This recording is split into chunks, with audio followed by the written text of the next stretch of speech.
안녕하십니까. 클릭이 사람의 유진수입니다. 최근 국민의힘의 새로운 변화의 바람이 아주 거세게 불고 있는데요. 그 중심에 서 있는 분입니다. 모처럼 또 우리 전북을 찾았는데요. 이준석 당대표와 여러 가지 이야기 또 나눠보겠습니다. 안녕하세요. 네, 안녕하세요. 네, 반갑습니다. 예, 아주 훈남이세요. 요즘 거의 뭐 아이돌 그룹급 인기를 얻고 있는데 실감하시는지요? 아무래도 이번에 저희 전당대회가 좀 치열하고 또 흥미진진하게 치러지다 보니까 그 전당대회 끝난 뒤에도 약간 여운이 있어가지고 저에 대한 기대치가 많이 이제 보이는 것 같습니다. 근데 저도 아직 얼떨떨합니다. 그 소위 뭐 언론에서도 이제 이준석 돌풍이다 뭐 이렇게 이야기하고 있는데 그 근원은 어떤 점 때문에 이렇게 돌풍이 불었다고 생각하는지요? 저는 이제 저희 그 국민의힘도 그러니까 특히 보수 진영도 변할 때가 되었다라는 인식이 이제 생긴 것 같습니다. 그래서 이번 전당대회를 보시면은 저는 계속 미래를 이야기했거든요. 예, 그리고 제가 광주 연설 같은 데서 어쨌든 역사 인식에 대해 가지고 제 생각을 말씀드렸고 상당한 호응이 있었고 또 대구에 가가지고는 제가 탄핵에 대해 가지고 제 입장을 이제 밝혔는데 그런 것들이 좋은 지지를 받아가지고 사실상 이제 역사적인 문제들은 다소 정리하고 우리 젊은 세대가 원하는 미래에 대한 이야기를 할 수 있게 되었다. 이게 아마 전환 중에 가장 중요한 부분이 아닐까 이런 생각을 하고요. 지금까지는 저희 국민의힘이 사실 선거 치르면서 지역구도나 이념구도 같은 것을 많이 앞세웠거든요. 그런데 이제는 좀 그와 다르게 세대구도 그리고 그중에서 특히 젊은 세대가 좋아하는 아젠다나 이슈 이런 걸 발굴하는 쪽으로 진화해 나가는 그런 일환이 아닌가 싶습니다. 이준석 당대표 돌풍과 함께 국민의힘 지지율이 당 지지율이 그 국정농단 후로 전후로 다시 돌아갔다는 이야기가 있어요. 지금 30%가 나오는 것 같은데 굉장히 고무적이죠. 굉장히 고무적이고요. 저희가 특히 고무적인 거는 저희가 과거에 그 호남 지역에서 저희가 받지 못했던 지지율을 지금 여론조사에서 계속 받고 있거든요. 그래서 일부 조사에서는 20%대를 상회하는 수치도 나오기도 합니다. 물론 이것이 뭐 앞으로 지속될지는 지켜봐야겠으나 어쨌든 당대표 취임 이후에 어떤 여론조사에서 저에 대한 기대치를 보여준 조사가 있었는데 전국이 69% 이렇게 나왔는데 또 호남 지역에서 오히려 그것보다 상회하는 수치가 나오기도 해가지고 저는 개인적으로 굉장히 그 호남 지역 주민들에게 감사하고 그리고 저도 그에 걸맞는 노력을 하겠다고 다짐합니다. 아시다시피 이제 우리 이쪽 지역은 워낙 민주당 텃밭이다 보니까 국민의힘이 이제 힘을 잡기는 참 어려웠었는데 요사이 2030 세대들의 그 입당이 줄을 잇고 있다는 저희 단독 보도가 있었거든요. 예, 어떻게 생각하세요? 굉장히 그 보도를 보고 저도 고무됐습니다. 저는 당장 저희 전북 도당의 당원들과 또 당직자들도 굉장히 고무되어가지고 더 열심히 하겠다고 저한테 이제 다짐을 이야기하는 걸 보면서 참 어떤 지역에서 경쟁 체제가 확립될 수 있다는 것이 저는 되게 중요하다. 저희가 그 5월 달에는 김기현 원내대표님께서 그 광주 지역에 가가지고 광주의 글로벌 모터스라는 그런 어떤 새로운 시도가 있지 않습니까? 근데 그런 것에 대해 가지고 경청한 다음에 저희 당의 광주 출신 의원인 전주의 비례대표 의원님이 바로 입법을 했어요. 그 광주 글로벌 모터스에 필요한 경차지능 그런 법안들 같은 것들을 많이 했거든요. 그랬더니 또 광주 지역 언론에서는 아니 민주당이 아무리 부탁해도 안 되더니만은 국민의힘에 부탁하니까 바로 되더라 또 이런 기사가 나왔거든요. 저는 이제 민주당도 긴장 좀 해야 될 것이다. 그리고 전북에서도 저희의 그런 노력이 시작될 것이다 이렇게 말씀드리겠습니다. 당대표 굉장히 치열했습니다. 예, 경선 치르면서 어려웠던 점은요. 아무래도 제가 이제 두 분의 큰 선배들 그리고 또 다른 또 두 분의 중진 의원들을 모시고 이 전당대회를 치르다 보니까 제가 참 평소에 제가 상대당에게 하는 것처럼 강하게 이제 이야기하기 어려운 측면도 있었고요. 다만 또 때에 따른 격해지기도 하면서 저희가 이제 다투는 것이 뭐 서로 이제 선거 끝나면은 눈녹도 사라질 것이 아니라 또 감정적인 어떤 부분까지 섞이는 것이 아닌가라는 우려가 있어가지고 제가 상당히 위축됐었던 적도 있습니다. 첫 공식 방문지로 이제 전북을 택했습니다. 평소 우리 전북에 대한 인상, 이미지는 어떤 이미지를 갖고 있었나요? 저는 참 전북이 지금까지 지역 구도가 횡행하던 그런 시절에 어쨌든 뭐 보수세가 가장 강했던 경북 그리고 또 여러 명의 대통령을 배출했던 PK 아니면 또 아주 그 5.18이나 여러 가지 역사적 문제 때문에 똘똘 뭉친 전남 이런 곳에 비해 가지고 정치적으로 주목받지 못한 점도 있었다. 소외받은 게 정답이겠죠. 저는 그렇다는 인식을 저도 공유합니다. 그렇기 때문에 저는 전북에서도 사실 이제 이런 본인들의 문제를 다뤄줄 그런 어떤 새로운 리더십을 바라는 것이 아니냐라는 생각을 했었고요. 다만 그것은 민주당도 그렇고 저희 당도 그렇고 지금까지 성공적이지 못했다. 저는 이런 생각을 하고요. 하지만 제가 바른정당 시절부터 그 정운천 의원님에 대한 신뢰는 굉장히 강하게 갖고 있습니다. 예, 왜냐하면 또 이 전북 도민들이 보시는 또 전주 시민들이 보시는 그런 상황 속에서 정운천 의원님 모습과 또 저희가 또 당에서 때로는 또 선배로 때로는 또 동지로서 보던 정운천 의원님 모습은 굉장히 다르거든요. 이분이 지역민들한테는 가가지고 국회의원이고 또 당당하게 말씀하실지 모르겠지만은 여의도에만 올라오면 이분이 모든 사람에게 읍소를 합니다. 제발 한 번만 좀 이 전북 예산 봐달라 그러고 저한테도 예전에 바른정당 시절부터 전북에 행사하면 같이 가서 좀 얘기 좀 하자 그러고 그 전에 제가 그래서 뭐 상상고 문제가 있었을 때도 제가 와가지고 토론에 참여하고 이렇게 사람 하나하나를 땡기시면서 진짜 이분이 지역에서는 리더시지만은 올라가면 진짜 사람 하나하나를 설득해가면서 어렵게 의정 활동하시거든요. 저는 그런 모습을 보면서 사실 이게 우리 당의 전북에 대한 자세가 되어야 되는 것인데 저는 그런 생각을 했고요. 정운천 의원님께서 이제 호남 동행 의원단이라는 걸 만들어가지고 서울이나 다른 지역의 아니면 비례 의원들을 호남의 지역구에 배당해가지고 이런 이슈를 챙기게 하는 것들, 이런 기획력 같은 것들은 대단합니다. 그리고 그거를 기획만 한다 되는 게 아니라요. 결국 끌고 가서 다 챙겨주고 사람들 다독거리고 하는 게 이게 장난 아닌데 그걸 해내셨습니다. 그리고 당을 설득해서 호남 비례대표 또 주겠다는 거 아니겠습니까? 어느 정도 퍼센티지. 그렇죠. 저희가 김종인 비대위 시절에 정운천 의원님의 설득으로 인해 가지고 비례대표 중에 25% 가량을 이제 취약 지역인 호남 지역에 할당하자고 하는 취지로 이제 말씀하셨는데 저는 이것보다 더 진인보 해가지고 과거 정운천 의원님이 꾸셨던 꿈이라고 하면은 석패율제 같은 것도 있거든요. 그러니까 이 석패율제라는 것은 호남의 지역에서 각자 우리가 지역위원장을 두고 당협위원장 두고 열심히 노력해가지고 그 중에 가장 뛰어난 성적을 거둔 사람을 구제해주는 방식이거든요. 저는 그렇게 하면요, 진짜 저희 당에 뭐 새로운 신진 정치인들도 많이 나올 것이고요. 진짜 지역에서 진짜 운동화 바닥이 닳도록 뛸 사람들 많습니다. 그래서 그런 어떤 제도적 개선을 하는 것도 제 목표 중에 하나입니다. 국민의힘이 참 많이 변하고 있다는 생각이 들고요. 새만금 하면 이제 오늘 둘러보셔서 알겠지만 바다 위에 만리장성이라고 할 정도로 우리의 이제 세계적인 토목 기술도 자랑할 만한 수준인데 우리가 빨리빨리 문화지 않습니까?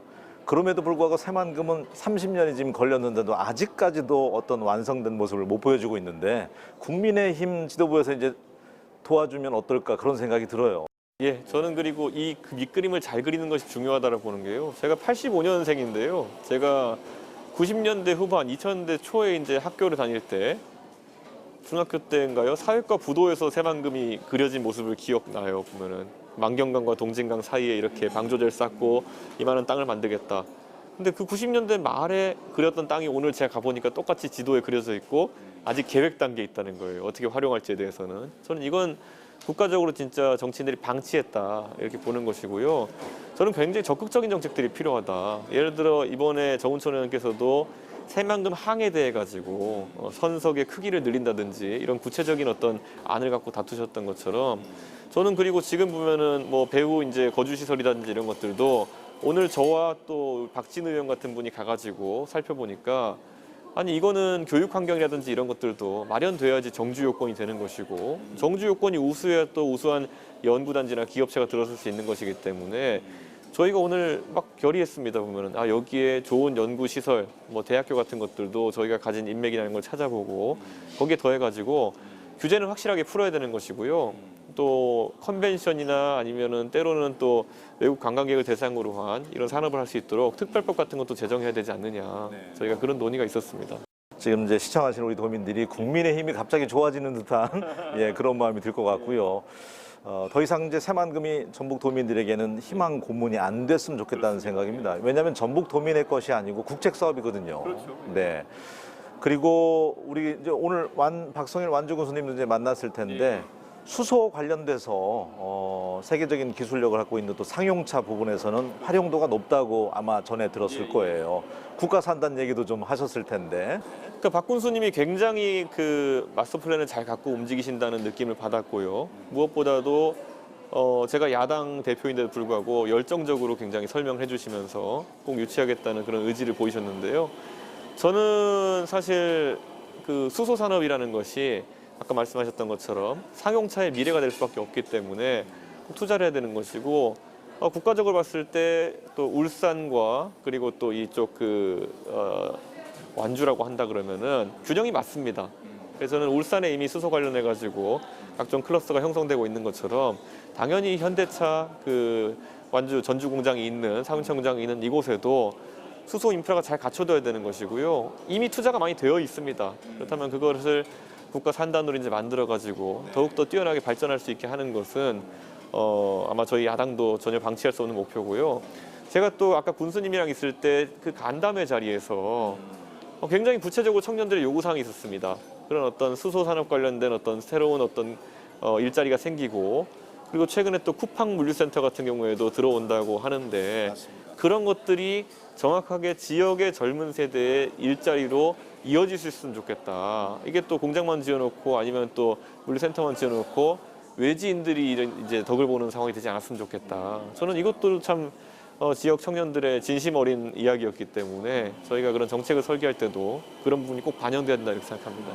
국가 균형 발전 차원에서라도 국민의힘에 의해서 내년 대선 공약이라도 그런 부분을 넣어준다면 아마 우리 전북도민들의 마음이 또 움직이지 않을까, 예, 그런 생각이 듭니다.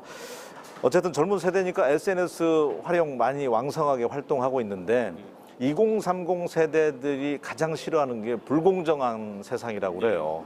어떻습니까? 소통도 많이 하실 텐데 아빠 찬스, 엄마 찬스.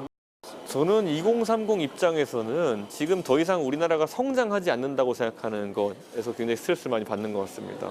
예전에는 우리가 꼭 계속 국가가 성장하고 있던 시절에는 뭐 잘 사는 사람도 올라가고 못 사는 사람도 좀 올라가고 이러면은 둘 간의 격차가 좀 있다 하더라도 서로 불만은 적었거든요. 왜냐하면 나의 오늘이 어제보단 그래도 나았다는 것을 느낄 수 있으면은 안도할 수 있거든요. 근데 지금 젊은 세대가 겪는 것은 파이가 더 크지 않는다는 것이겠죠. 예, 이게 어느 시기 이후로 2020년대 들어서면서 정체되어 가지고 새로운 산업이 나오지 않고, 예를 들어 자동차도 전기차로 나가면서 오히려 일자리가 줄어드는 현상까지 이제 바라보게 되니까요. 그러다 보니까 계속 이제 그럼 어떻게 파이를 나눌까를 가지고 서로 이제 경쟁을 해야 되고 그 안에서 불공정이 발생하니까 굉장히 최근에 화가 난 것 같습니다. 그렇기 때문에 저는 이런 최근의 젊은 세대의 갈등 또는 불안감을 해소하기 위해서는 다시 우리가 성장할 수 있는 그런 상황으로 가야 된다. 과거처럼 성장하는 과정 속에는 이런 갈등이 좀 줄어들 수밖에 없거든요. 그러다 보니까 좀 새로운 산업을 발굴하는 것, 이런 것들이 중요하고, 특히 이 전북 지역에서는 아까 말했던 것처럼 새만금과 그리고 수소 산단 같은 경우에는 굉장히 중요한 이슈가 될 것이다 생각합니다. 상당히 이준석 당대표는 이제 좋은 환경에서 이제 공부를 했잖아요. 우수한 학교, 명문고, 명문대학을 졸업을 했는데 이제 금수저, 흑수저 뭐 논란도 있는데 이 부분에 대해서는 어떤 생각이세요? 저희 아버지께서 이제 서울에 상경하셔가지고 가지 이제 서울의 지하철 종점인 상계동이라는 곳에서 이제 처음 이제 신혼생활을 시작하셨습니다. 그런데 상계동이 공교롭게도 어떤 지점이 있냐면요. 서울에서 관악 다음으로 그 호남 출향민들의 가장 그 정착지로 유명한 곳입니다. 거의 호남 출향민들의 비율이 47%, 48%에 달하는 지역이거든요. 아마 갓 상경해가지고 서울에 그 우물 트셨던 그런 호남 출향민들의 생각과 저희 아버지는 비록 대구에서 이제 출향해서 올라오셔서 이 가족을 꾸리셨지만은 그 생각이 다르지 않았을 것이다 이렇게 보는 것이고요. 그 어려운 환경 속에서도, 그러니까 지하철 종점에 사는 환경에서도 교육 하나는 놓치지 않았던 저희 아버지께서는 감사하고요. 저는 앞으로 뭐 이 최근에는 지역 같은 경우에 그런 교육의 기회라든지 아니면 또 문화라든지 이런 것을 경험할 기회가 적다는 이유로 젊은 세대 상경하고 이런 일이 많은 것 같은데, 저는 그런 것들이 그 지방에서도 골고루 누릴 수 있어야 된다라고 생각하고요. 제가 누린 만큼 이 전주나 전북 지역에 있는 젊은 세대도 그런 좋은 교육 환경과 그리고 또 좋은 문화 환경을 누릴 수 있도록 저희가 지역 균형에도 상당히 신경 쓰겠습니다. 그 방송이나 연설 같은 걸 보면 상당히 이제 논리적인 화법이에요.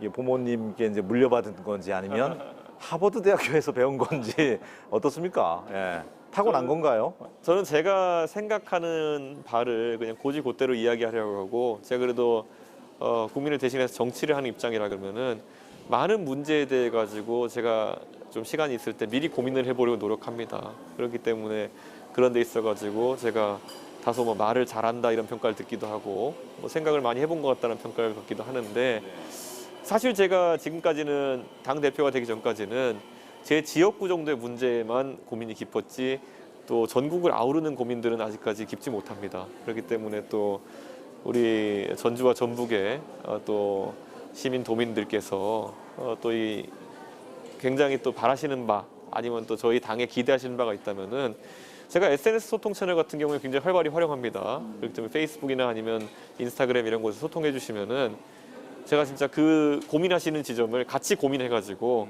제가 또 다음번에 또 이 전주나 아니면 전북을 찾아뵙게 되면은 더 발전된 모습을 찾아뵐 수 있도록 하겠습니다. 네, 어쨌든 이준석 돌풍은 뭔가 새로운 변화를 꿈꾸는 분들이 새로운 세상, 새로운 대한민국을 원하지 않나. 그 중심에 계신 분이 이제 이준석 당대표라고 할 수 있는데, 이번 당대표 경선 치르면서도 눈에 띄었던 게 불필요한 선거 비용을 없앴더라고요.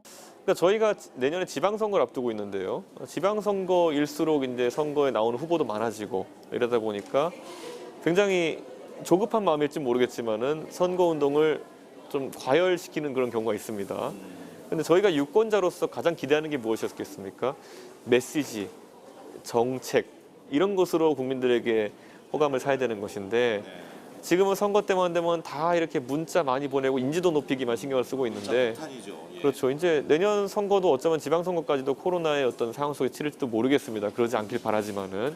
그렇기 때문에 이 온택트 선거라는 걸 저희 전당대회에서 처음 치러봤는데, 확실히 그 유권자는 현명하시고, 그런 문자 메시지 다량 발송하는 것이라든지 조직을 동원한다든지. 유세 차량도 안 쓰잖아요. 그렇죠. 그런데 허례허식 하나 없이 정책과 메시지만을 냈을 때도 그 국민들께서는 알아주신다라는 걸 저는 이제 깨달았습니다. 예, 앞으로는 정치 문화를 바꾸는 일에도 저희 국민의힘이 좀 앞장서도록 하겠습니다. 마크롱 프랑스 대통령도 이제 만 40세, 그리고 핀란드 여성 총리도 젊은 세대로 총리를 하고 있는데, 이 대표님도 어떻게 보면은 세계 정치사에 기록될 만한. 저는 좀 제가 이례적으로 젊은 나이에 기회를 얻었기 때문에 이게 저만의 기회가 아니라고 생각합니다. 그리고 제 뒤를 따라오는, 또 그리고 저 대신 사실 그러니까 원래 60대에서 40대, 50대를 건너뛰고 지금 저희가 30대가 하고 있는 것이기 때문에, 그 중간에 자리를 비워주신 또 40, 50대 형님 선배들, 그분들의 마음까지 담아가지고 제가 제 당대표직을 성공시켜야 된다 이렇게 생각합니다. 그래서 열심히 해서 성과 한번 내보도록 하겠습니다. 가상자산 거래하는 인구가 한 600만 명 된다고 그래요. 그 가운데 이제 2030 세대가 한 60% 된다고 하는데, 투자해서 좀 돈을 버셨다고요. 예, 저는 제가 워낙 원래 컴퓨터 전공이기 때문에 과거에 좀 자산이 쌀 때도 제가 좀 매입할 수 있는 기회가 있고 이렇게 했기 때문에 약간의 이득을 얻었습니다. 사실 이제 그 이야기를 하려는 건 아니고, 현 정부가 이 가상자산 거래하는 게 뭐 나쁜 것도 아니고 쉬쉬쉬 할 일도 아닌데, 공포 분위기를 조성한다든지 거래소를 당장 폐쇄할 것처럼 이런 그 신기술에 대해서 받아들이는 자세가 좀 잘못되지 않았나 싶은데 어떻습니까? 그러니까 저는 이렇게 봅니다. 과거에 저희가 IT 버블이라는 게 있었다고 했을 때도 사실 그 당시 IT 버블이라 불리면서 뭐 자산이나 아니면 주식이 좀 과대평가되는 것에 대해서 우려했던 분이 있지만은, 그 당시에 그런 어떤 모인 자금을 내 가지고 결국엔 지금의 게임 산업이나 정보통신 산업 같은 곳에서 굉장히 매출 많이 내는 그런 카카오나 네이버 같은 기업들로 나오게 된 것이고요. 그러니까 어느 정도 그 산업이 발달하기 위해서는 좀 자금이 집중되고 이 발전하는 모습이 필요한데, 저는 정부가 지금 이 블록체인이나 아니면 이런 그 어쨌든 디파이라고 하는 탈중앙화 금융 같은 이런 신산업의 조류에 대해 가지고는 좀 과소평가하고, 지금 이 투자 손실이나 이런 것이 발생한 우려에 대해 가지고는 또 우려가 좀 큰 것 같습니다. 그래서 저는 뭐 어느 정도 다 균형은 있겠지만은, 저는 신산업을 놓칠 정도로까지 규제 일변도를 가지 않았으면 좋겠다, 그런 생각을 하게 됩니다. 투자자를 보호하면서 과세를 해야 된다는 이론에 대해서는 어떤 생각이세요? 이것이 화폐인지, 또 홍남기 부총리 말에 따르면 가상 징표인지, 또 뭐 이런 것들에 대해 가지고 의견이 분분한데요.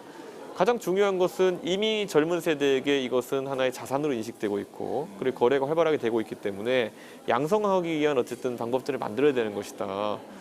최근에도 보면 갑자기 이제 거래소들이 정부의 규제를 우려해가지고 몇 가지 이제 상장되었던 가상 자산을 이제 상장 폐지한다고 하니까 급거의 가격이 폭락해가지고 큰 손실을 본 분도 있거든요. 그러니까 저는 이런 것들이 정부의 어쨌든 왜곡된 어떤 개입 같은 것을 비춰지지 않게 정부가 아주 이런 투자자들을 보호하면서 시장도 안정화시킬 수 있는 조심스러운 행동을 해야 된다고 생각합니다.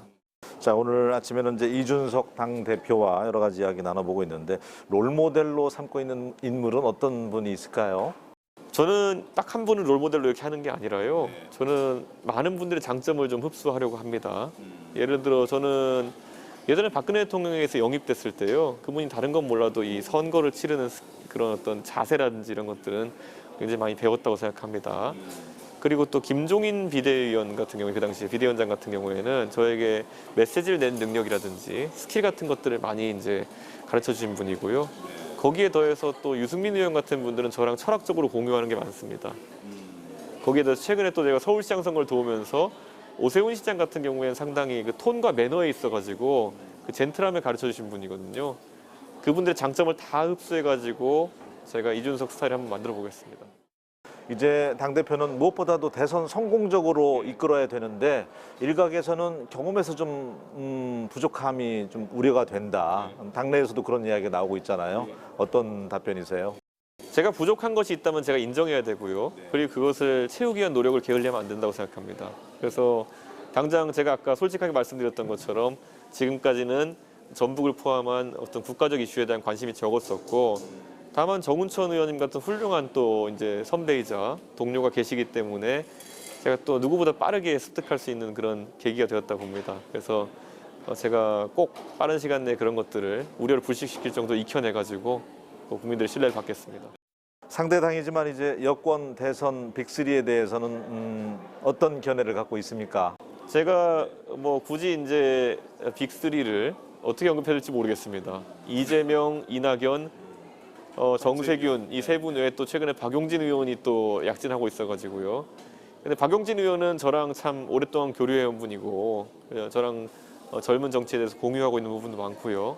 예, 그리고 또 정세균 총리님 같은 경우에는 이번에 또 뜻하지 아니하게 저 때문에 또 그 부설에 오르셔가지고 되게 걔가 죄송스러운 마음입니다. 왜냐하면 저도 정 총리님 그 발언이나 이런 거를 제가 평소에 정 총리님 말씀하신 대로라면은 장유유서 때문에 이준석이 안 된다 이런 표현이 아니라 장유유서 때문에 그 당의 문화 속에서는 이준석이 당선되기 어려울 것이다 뭐 이 정도의 분석을 해주신 거라고 이해했는데 또 워낙에 또 언론 보도엔 자극적으로 나가기 때문에 또 대중적으로 굉장히 곤란한 상황이 되신 것 같아가지고 제가 또 혹시 전북 도민들이 보고 계시다면은 제가 봐도 정 총리께서 그런 뜻이 아니셨다. 제가 이렇게 좀 설명을 해드리겠습니다. 제가 당사자였기 때문에 아마 좀 오해를 그렇게 풀 수 있었으면 합니다.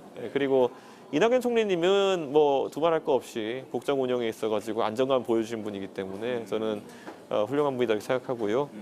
이재명 지사는 저와 비슷한 스타일입니다. 이슈 포착이라든지 아니면 이런 언론 대응 능력이 뛰어난 그런 분이기 때문에 아마 뭐 어느 분이 나중에 그 민주당원들의 선택을 받으셔도 저는 이상하지 않을 거다 이렇게 봅니다. 이준석 당대표 이제 앞에는 수식어가 또 영선의 중진 의원이 있었는데 총선에 또 나가실 의향은 있으세요? 저는 제가 당연히 그 제 고향 상계동에 나가야 되고요. 다만 저희 정치권이 굉장히 비장하게 받아들여야 되는 것은 어쩌다가 야당 당대표 그리고 야권 대선자 1위, 여권 대선자 1위 셋 다 영선인가? 어떻게 셋 다 여의도 정치에 경험이 없는 사람들이 이렇게 국민들의 선택 또는 지지를 받고 있냐에 대해서는 진짜 여의도가 허심탄회하게 이것을 논의할 그런 자세가 되어 있어야 보는 게요. 이 여의도 정치의 보신주의라고 할 만한 것들, 그리고 이슈를 피해가기만 하는 모습 같은 것들이 국민들이 이제 배척하는 모습이 아닌가. 이재명 지사 보십시오. 얼마나 이슈에 대해 가지고 활발하게 자기 의견을 개진합니까? 저도 할 말은 하는 타입이고 윤석열 총장도 부당한 것은 아니라고 하는 스타일 아닙니까? 이 셋 간에는 제 생각엔 약간 미묘한 공통점이 있다. 제 나름은 분석합니다. 알겠습니다. 오늘 그래도 첫 공식 행보를 전북으로 해주셔서 정말 감사한 마음이고요. 아마 시청하신 분들이 국민의힘이 다시 좋아지기 시작한 분들이 많을 것 같습니다. 우리 전북 도민들께 카메라 보시면서 마지막 인사 말씀, 희망을 담아서 해주시는 걸로 이 시간 마무리하겠습니다. 저희 국민의힘 지금까지 호남에 대해서 그 과거에 과오도 있었고요. 그리고 지금까지 미진했던 부분도 많습니다. 그런데 우리 김종인 위원장부터 시작된 굉장히 전향적인 그런 진실성 있는 행보로 저희는 다시 이제 호남 지역 주민들, 특히 또 이 전북 지역 주민들에게도 미래를 이야기할 수 있는 기회가 왔다 이렇게 생각합니다. 저희가 앞으로 민주당 못지않게 호남의 일자리, 먹거리, 미래 이런 문제들 다루면서 또 진실성 있게 소통할 수 있도록 제가 노력하겠습니다. 잘 지켜봐 주십시오. 앞으로도 우리 전라북도 자주 찾아주셨으면 좋겠습니다. 정운천 의원님이 저를 가만히 안 둘 것 같습니다. 알겠습니다. 더 이상 우리 전북이 낙후 소외받지 않도록 진심으로 우리 전북을 많이 찾아주셨으면 좋겠습니다. 오늘 함께해 주셔서 고맙습니다. 감사합니다. 네. 예, 늘 바뀌어야 된다고 하면서도 좀처럼 바뀌지 않는 게 정치라고 하는데요. 새로운 변화의 바람으로 공정한 대한민국, 안전한 대한민국이 될 수 있기를 기원해 봅니다. 저는 다음 시간에 다시 인사드리겠습니다. 고맙습니다.